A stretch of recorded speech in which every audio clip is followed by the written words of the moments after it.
Well, howdy there, Internet people. It's Bo again.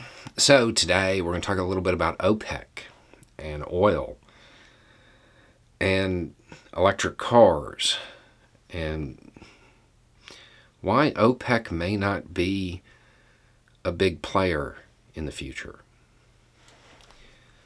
OPEC has decided it's going to dump, I want to say it's a little bit more than 600,000 barrels per day onto the market. The thing is, it's probably not going to change prices very much. With the other things going on in the world, it's probably not going to be a huge shift. We're not going to see a change in price at the pump right away, which means there will be an extended period where prices are really high. And we got to this point because OPEC wanted to keep prices high artificially. During our public health issue, OPEC cut back production. They rolled back what they were putting out to create artificial scarcity to keep the price up. Then, as demand increased, they had trouble scaling back up, which put us in the situation we're in. The ultimate irony in this is that this extended period of high gas prices is a pressure pushing people away from their product.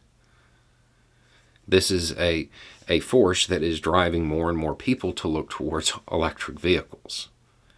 I mean, if you're going to buy a car right now, are you going to buy something that gets 20 miles to the gallon? Or are you going to look at one of the new EVs? I think a lot more people are going to start making that decision because they don't want to be beholden to OPEC, who is very likely to engage in the same type of market manipulation, the desire to create that artificial scarcity to keep prices up in the future, which means when demand kicks back up in the future after that slow period, prices will shoot through the roof again. OPEC used to be able to heavily influence the oil market with its production capability. They don't have that anymore, not really. Not to the same degree they used to.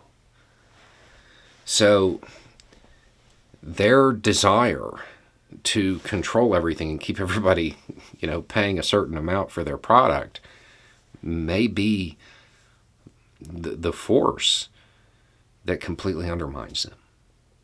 There are new technologies, there are new things coming online, and they don't require gasoline. They don't require OPEC's product.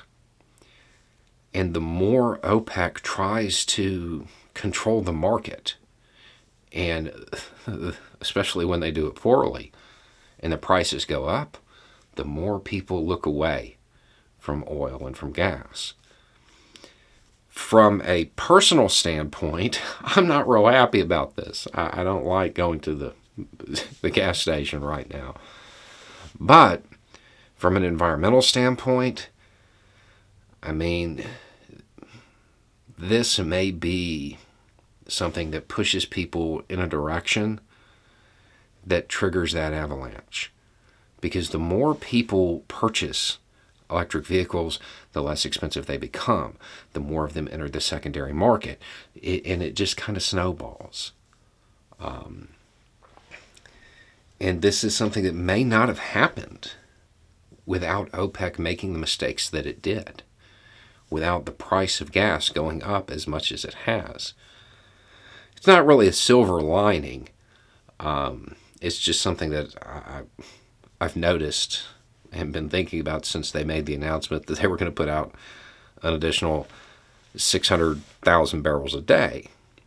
I'm skeptical of that because they haven't been making their production targets as it is. So we're going to have to wait and see, but my guess is based on the last few months, I don't see this announcement from OPEC as being something that is necessarily going to bring gas prices down anytime soon. It might stop them from going up more. But I don't see I don't see a drop coming right away, which normally when OPEC tries to influence the market, historically it's been pretty successful. But they've made a lot of mistakes, and it's going to be hard to catch up because there are issues inside OPEC countries. There are production issues that are causing them to miss the targets they already have. There's a lot of little things that are going to factor into them probably missing these production goals, which is it may be an announcement of an event that isn't going to happen. So I wouldn't expect relief on this one anytime soon. Anyway, it's just a thought. Y'all have a good day.